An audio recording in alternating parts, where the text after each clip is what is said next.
இனிய உறவுகளுக்கு வணக்கங்க. இங்கே வீட்டில் கிறிஷு வந்ததுனால எல்லாரும் சந்தோஷமாக இருக்காங்க. இங்கே மனோஜே பார்த்தீங்கன்னா ரொம்ப ஹாப்பி ஆகுறாரு. அந்த பையனோட கொஞ்சம் கொஞ்சமாக இன்வால்வ் ஆகுறாரு. இதை பார்த்து விஜயம்மா ரொம்பவே பொங்குறாங்க. என்ன இது, நம்ம பையன் இந்த பையன் கூட ரொம்ப மிங்கிள் ஆயிட்டானே, இதை எப்படியாவது பிரிக்கணுமேனு திட்டம் போட்டுட்ருக்காங்க. ஆனால் மீனாவும் ரோஹிணி நினச்சது மாதிரியே நடந்துட்டுருக்கு அப்படின்னு சந்தோஷப்பட்டுட்டு இருக்காங்களா. அப்போ தான் பார்த்து ஸ்ருதி என்ன பண்ணுறாங்க, இங்கே வாடா நம்ம 2 பேரும் விளையாடுவோமா அப்படின்னு கூப்பிட்டு வச்சு விளையாண்டுக்கிட்டு இருக்காங்க. நல்லா ஜாலியாக அண்ணாமலை அப்படி விழுந்து விழுந்து நல்லா ஜாலியாக சிரிக்கிறாரு. மனசு மகிழ்ச்சியோட அதை பார்க்குற முத்துக்கு ரொம்ப சந்தோஷம். நம்ம அப்பா இவ்வளோ சந்தோஷமாக சிரிக்கிறாருன்னா அதுக்கு இந்த பையன்தான் காரணம் அப்படின்னு சொல்லிட்டு, டே கிறிஷு நீ தாண்டா எல்லாத்துக்கும் காரணம் அப்படின்னு ரொம்ப சந்தோஷப்படுறாங்க. ஆனாலும் பார்த்தீங்கன்னா தத்தெடுக்க வேணாம் அப்படிங்கிறாலே மீனா ஏன் அப்படின்னு தவிக்கிறாரு. மறுபடியும் தனியாக ராத்தில் உட்கார வச்சு பேசுகிறாரு. ஏன் மீனா வேணான்னு சொல்கிற, அந்த பையன் நம்ம கூட இருக்கட்டுமே. இல்லைங்க அவங்க பாட்டி இருக்காங்க, அப்புறம் என்ன பாட்டி இருக்காங்கன்னா மீனா வேணாங்கிற, அந்த ரோகிணி கல்யாணிக்காண்டி நீ பார்க்குற என்ன மீனா, நீயும் வர வர ரோகிணி மாதிரியே போய் பேச ஆரம்பிச்சிட்டியே. இதைத்தான் பூவோடு சேர்ந்த நாரும் மனம் பெருன்னு சொல்லுவாங்களோ அப்படின்னு தான் தோணுது. அடுத்து பார்க்குறாரு, இங்கே பாரு இப்போ முன்ன மாதிரி இல்லை அவங்க பாட்டி, இப்போ அந்த மாதிரி இருந்தால் நம்ம வீட்டில் விட்டுருப்பாங்களா அப்படி இப்படின்னு சொல்கிறாரு. அதெல்லாம் முடியவே முடியாது அப்படின்னு அடித்து சொல்கிறாங்க. அடுத்த மறுநாள் பார்த்தீங்கன்னா இங்கே ஸ்ருதி வந்து அதாவது அவங்க ஹோட்டல் வைக்கிறாங்க இல்லையா, அங்கே வந்து அவங்களுக்கு அந்த ரீத்துக்கு மாதிரி இவங்களோட கம்பெனியும் அந்த ஹோட்டலும் செலக்ட் ஆயிடுதுங்க. பார்க்குறாங்களா அப்படியே ரொம்ப சந்தோஷம், அவங்களுக்கு தாங்க முடியல, டெல்லிக்கு வாங்கன்னு சொல்லிடுறாங்க. அதனால் அப்படியே ரொம்ப ஹாப்பியாக இங்கே வீட்டுக்கு தகவல் வந்துடுது. எல்லாத்துட்டையும் கூப்பிட்டு வச்சு ஸ்ருதி சொல்கிறாங்க, இந்த மாதிரி வாங்க எல்லோரும் வாங்க வாங்க அப்படின்னு கூப்பிட்றாங்க. நான் நடத்துகிற என்னோட ரெஸ்டாரண்ட்டு பார்த்திங்கன்னா ஃபேமஸ் ஆயிடுச்சு, அதுக்காக விருது கொடுக்குறாங்க, டெல்லிக்கு போகிறோம் எல்லோரும் அப்படிங்கிறாங்க. என்னது டெல்லிக்கா? ஆமாம், அப்போ அங்கே ஆக்ரா இருக்கும்ல, பார்க்கலாம்ல ஆண்டி அப்படின்னு அந்த பையன் கிருஷ்ண சொன்ன கையோட, ஆமாடா நீ பார்க்குறியா, பார்க்கணும் ஆசையாக இருக்கா, ஆமாம் அப்படிங்கல. ரோகிணிலேருந்து அப்படியே ஒரு மாதிரியாக பார்க்குறாங்க எல்லாரும். முத்து வந்துட்டு, என்ன பழக்கிறோல் டெல்லிக்கு போறியா அப்படிங்களா. நான் மட்டும் இல்லை நம்ம எல்லாரும் போகிறோம், எல்லாரையும் நான் கூட்டிகிட்டு போகிறேன், போதுமா ஓகேவா அப்படின்னு சொல்ல மனோஜ் பார்க்குறேன். அதெல்லாம் போயிட்டு வர 2-3 நாள் ஆகும், காசெல்லாம் நிறையா செலவு வரும், அதெல்லாம் பரவாயில்ல, நீங்கள் அதை பற்றி என்ன நினைக்கிறீங்க, எங்களுக்கு விருது கொடுக்குறவங்க எல்லா செலவும் பண்ணிக்கிறாங்க, மேற்கொண்ட டிக்கெட்டுக்கு வரதை நான் பார்த்துக்கிறேன் என்ன அப்படின்னு சொன்னோன்னே முத்து மீனா எல்லோரும் சந்தோஷப்படுறாங்க. இல்லை நான் வந்து வழக்கமாக பூ கொடுக்கணும். அட என்னங்க மீனா, உங்கள் கூட இருக்கவங்கள கொடுங்கன்னு சொன்னால் கொடுத்துட்டு போகிறாங்க, நீங்கள் என்ன மீனா நான் கூப்பிட்டா மட்டும் வரமாட்டேங்க, நீங்கள் போங்க அப்படின்னு சொல்ல, சரி விடுங்க எல்லாரும் போவோம் அப்படிங்கிறாங்க. எல்லோரும் கிளம்பணுன்னா சரி டிக்கெட் போடணும், உங்கள்கிட்ட ஆதார் அட்டையெல்லாம் கொடுங்க அப்படிங்கிறாங்க. ஆஹா ஆதார் அட்டை கேட்குறாளே அல்லு விடுதுங்க ரோகிணிக்கு. எல்லாரும் எடுத்தாந்து கொடுக்குறாங்க.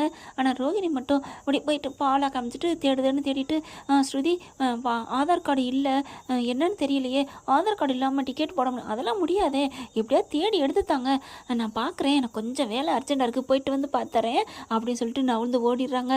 அப்படி பார்க்குறாங்க, அச்சா என்ன இது, இப்படி ஒரு இக்கட்டான சூழ்நிலை மாட்டிக்கிட்டோமே அப்படிங்கல. இப்போ என்ன ரோகிணி வரட்டி என்ன, நம்ம எல்லோரும் போய்க்குவோம் அப்படின்னு முத்து எல்லோரும் பேச, டே என்னடா நீ மட்டும் உன் பொண்டாட்டி கூட ஜல்லுன்னு ஜாலியாக வருவேன் என்ஜாய் பண்ணிக்கிட்டு, நான் மட்டும் என் பொண்டாட்டி இல்லாமல் வருவேனா, நீ தாண்டா மாட்டேன், உன் பொண்டாட்டி தாண்டா மாட்டேங்குது, நீ வேணால் தேடி எடுத்துக்கொடு, பரவாயில்ல நான் எடுக்கிறேன் தேடி அப்படின்ட்டு உள்ளார போகிறாருங்க. அங்கே எங்கேன்னு எல்லாம் தேடுறேன் மனுஷன். பார்த்தா கபோர்டுக்குள்ளே ஒரு நோட்டு இருக்குது, நோட்டுக்குள்ளார அட்டை போட்டிருக்கு, அந்த அட்டைக்குள்ளார இருக்குங்க. அப்படி எல்லாத்தையும் பிச்சு பெணாச்சு எடுக்கிறாரு. பார்த்தா விழுகுது புதக்குன்னு. இந்த ஆதார் கிடச்சிருச்சே அப்படின்னு பார்க்குறாங்க. பார்த்தா ரோகிணி மூஞ்சி இருக்குது, ஆனால் பார்த்தீங்கன்னா கல்யாணின்னு பேர் இருக்குது. என்னது கல்யாணியா அப்படின்னு ஷாக் ஆகுறாரு, தூக்கி போடுது அப்படியே. என்னது கல்யாணியா ஐயோ அப்படின்னு அட்டையை தூக்கி போட்டுறாருங்க, ஆதார் அட்டையை. அவன் உடம்புக்குள்ள தான் கல்யாணி பூந்துருக்குன்னு பார்த்தா ஆதார்லேயுமா பூந்துருக்கு, ஒன்றும் புரியலையே அப்படின்னு சொல்லிட்டு அந்த இதை எடுக்கிறாரு. எடுப்புமா வேணாமா, முருகான்னு போயிட்டு அந்த அட்டையை எடுத்துடுறாருங்க.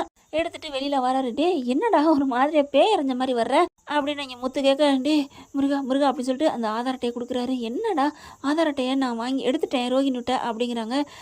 சூப்பர் அப்படின்னு டக்குன்னு பலகுரல் வாங்குதுங்க. ஏண்டா எனக்கு ஒரு டவுட்டு, என்ன அதாவது ஆவி வந்து மனச உடம்புக்குள்ள தானே பூரும், ஆமாம் ஆதார் அட்டைக்குள்ளே பூருமா என்ன, அதெல்லாம் பூராதே அப்படின்னு சொல்லல. இல்லைடா பாரு அப்படிங்கிற ஆதார் அட்டையை பார்க்குறாங்க ஸ்ருதி. என்னது கல்யாணின்னு பேர் இருக்குது, அதுதான்டா எனக்கும் பயமாக இருக்குது, கல்யாணிங்கிற பேய் அவங்க கிறிஷோட அம்மா என்னை தினைக்கு வச்சு செய்துடா வச்சு செய்து என் பிள்ளைய நல்லா பார்த்துக்கோ, என் பிள்ளைய அப்படி தாங்கணும் இப்படி தாங்கணும், வெளியில் சொன்னேன்னா உன்னை ஆஞ்சு விடுவேன்னு ரொம்ப பேசுனுச்சுடா, அதனால தான்டா நான் பயந்துக்கிட்டு பண்ணேன். விஜயாவுக்கு தூக்கி வாரிப்படுது. ஓ, அதுக்காகத்தான் நீ இவ்வளோ பண்ணியா? ஆ, கல்யாணியா? அது சரி, இது என்ன ரோகிணி உருவத்தில் கல்யாணி எப்படி? ஏண்டா பேய் பேர் இங்கேயுமா ஏற்றிருக்கோம்? டே எவன்டா இவன் அப்படி சொல்லிட்டு அப்படியே குழம்புறாங்க.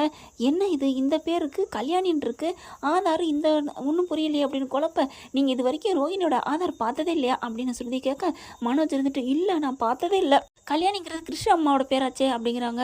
அதுக்கப்புறம் இதில் தப்பாக இருந்தாலும் இருக்கும், நெட்டில் போட்டு பாருங்கன்னு அந்த ஆதார் அட்டையை நம்பரை போட்டு பார்க்குறாங்க. கல்யாணின்னு தாங்க இருக்குது பக்காவா. சரி அவங்க அப்பா பேரை போட்டு பாருங்கள், அவங்க அம்மா பேரை போடுங்கன்னு பார்த்தா அந்த பாட்டி கிறிஷோட பாட்டி பேர் வருது, அவங்க அப்பான்னு சொன்ன பேரும் வருது. தூக்கி வாரி போடுது.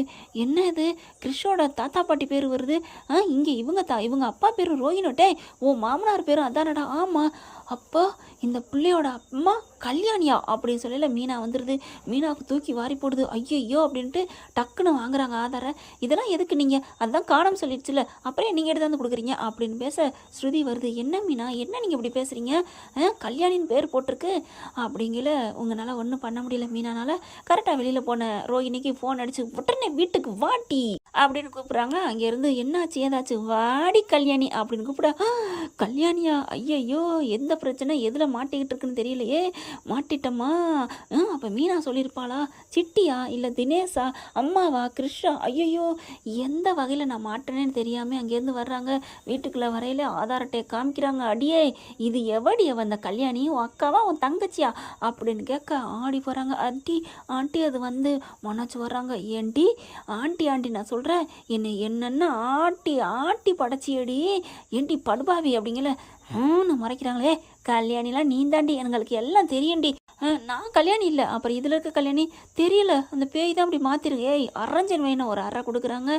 உங்கள் அப்பா அம்மா பேருமா மாறி இருக்கும்.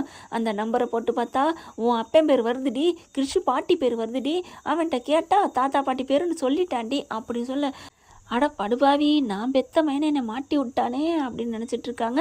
ஓகே ஃப்ரெண்ட், பார்க்கலாம் என்ன பண்ண போகிறாங்க. இப்படியும் போகலாம், ஆனாலும் எப்போ போகுதுன்னு சொல்ல முடியாது. இந்த பதிவு உங்களுக்கு பிடிச்சிருந்துச்சுன்னா உங்கள் பொண்ணான கையில் ஒரு லைக்கை போட்டு சப்ஸ்கிரைப் பண்ணிடுங்க. Thank you friend.